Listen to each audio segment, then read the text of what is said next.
Hey, how's it going, guys? Welcome to a brand new video. Today we have singles of the year. Now, unlike my last video about albums of the year, I kept that video to be very broad in general about what I liked from that year. This video is specifically to 2020. So all the singles were released in 2020, and those are the ones I'm talking about in this video, which is different, like I said, from my last one. Without further ado, guys, let's get into the first video. Let's get into the first single. What the fuck? What is wrong with me? The first single of the year for me is King of Deception, Lorna Shore. You know, I was gonna put Death Portrait on this because Death Portrait is probably, in my opinion, a little bit more favored. But unfortunately, that was released in November of 2019, not 2020. So, and King of Deception was released like literally a week or two before the album came out. So this one was released early in January of 2020, and I love it. It's brutal, has a very unique sound, or you know, CJ has a very like interesting vocal range this time, and it's just in your face and powerful. Not to mention the music video was made for that song, so they obviously had a lot of attention and they had a lot of emotion and just feel for that song in general. So King of Deception was definitely a bop. On to the next single of this year. The next single of the year for me is Insects from Darko. I absolutely love Darko. I thought that, I mean, in my last video I talked about how it was like one of the best bands, or the best band to come out of 2020. I love it, I love it, I love it. And Insects was not their first single. I think it was released as like their last single besides Pretenders, and then they released their album Death Mask, which did not have Insects in it because Insects is a part of their second EP. Confusing as that is, Insects is a bop. It is the top song on iTunes Music. I don't know about Spotify, but it is a bop. There's lots of chemistry. It's a long song. It's in your face. There's some catchy hooks. Very dynamic ranges of vocals from Tom, and the ending is very like spiraling. Like I get a very heavy sense of movie telling or storytelling in that song, just because of like the different vibes the instruments provide. Not to mention, this band is primarily made by two people, vocalist, and then I think the other guy, which I don't know his name. I think Baby J is his name. I think he does all the fucking instruments. If that's the case, yo, hands down, because the instruments for Darko are chaotic. They're literally everywhere, and it's one of the reasons I love Darko so much, because I love the fast-paced music, and you know, Darko definitely provides that. On to the next single of the year for me. The next song on the list is From Whom the Banshee Cries from Soul Soul. I was listening to a lot of Soul Soul going up to that song, and that song broke the barrier when it comes to quality in their music. They only released one single this year. It was a very confusing year for everyone, very stressful year for everyone. So they were only able to get a little bit of content out, but let me tell you, they did not miss the ball at all. It was probably the more dynamic of the songs they've ever made. Tons of there's hooks. There is a secondary vocalist which does cleans and has a very nice I wouldn't say angelic, but definitely builds that hype up sound. And not to mention, you know, the layering of the highs and the lows from the man. What the fuck's his name? Well, I don't even know his name anymore. Stevie O Hennessy. It's a very I had to think. I was like, wait, his name is definitely like it's unique. I know it.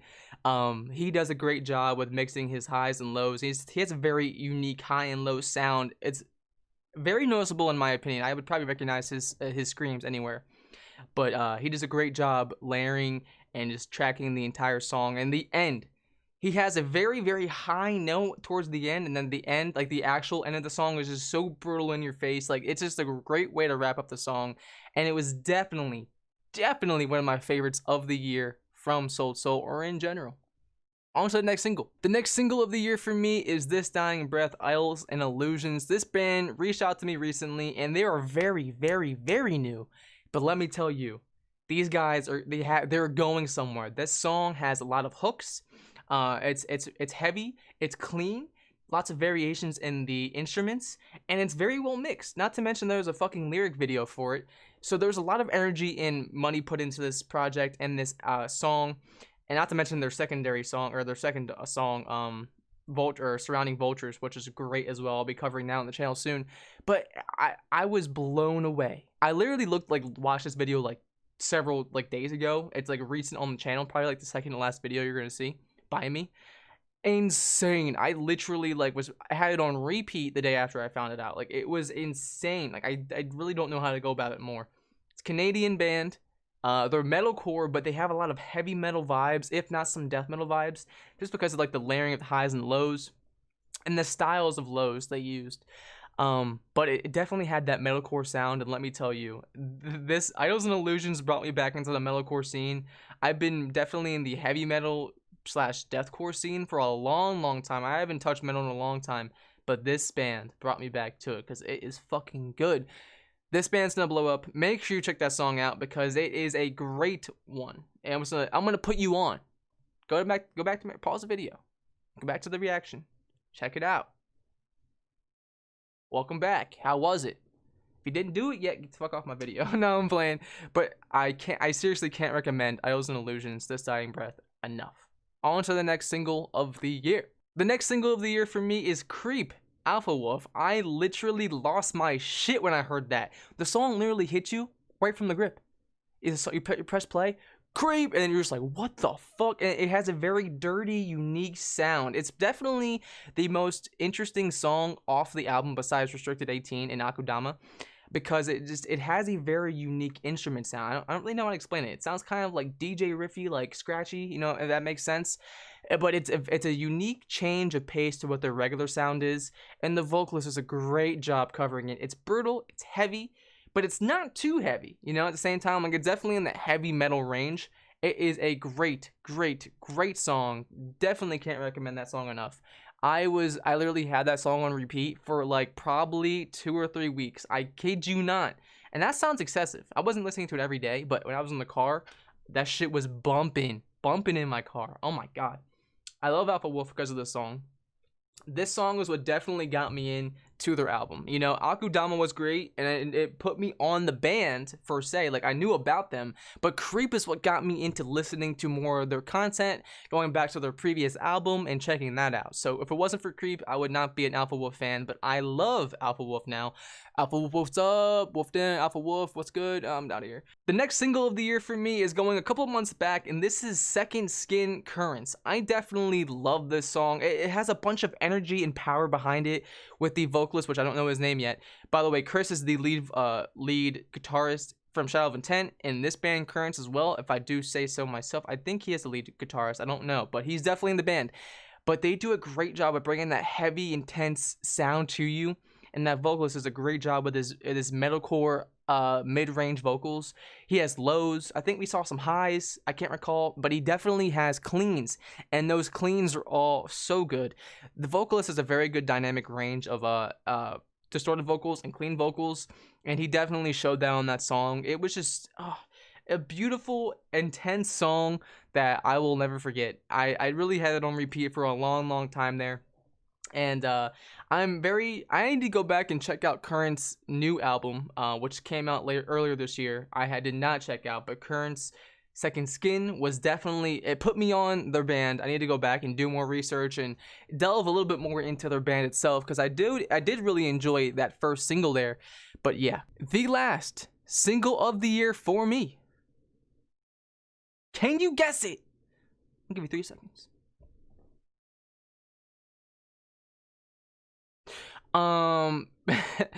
Last single of the year for me is Darko. Pretenders, you're like, what the fuck? It's not even a single. Pretenders is one of the Pretenders. I'm sorry, I'm saying it really weird. Tom Barber, Bender. They've only been on 2 songs together, I'm pretty sure at this point, or maybe 3 now. One being Low Life. But I covered in my last video about this. The Reclaimer has a song called The Prophet's Beckoning, which has Tom Barber on it, and it is beautiful. Oh my god. I'm not going to go off on that.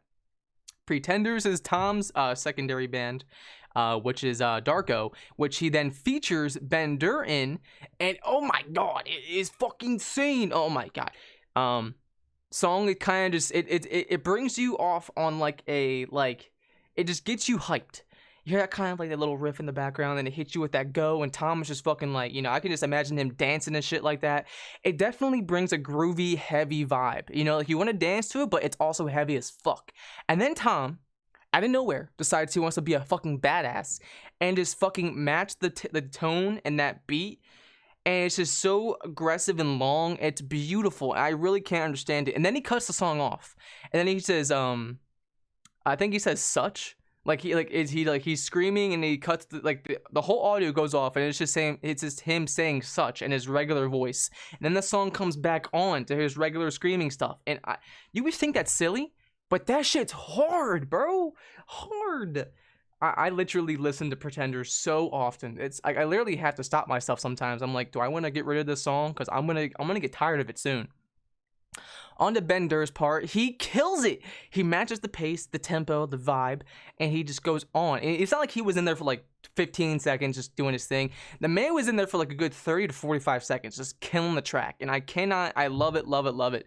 And that's about, I would say, I know the Tom and Ben have a really good relationship. I can tell because, I know Ben's a big fan of Lorna Shore, and they've obviously worked on songs before, so I can just tell.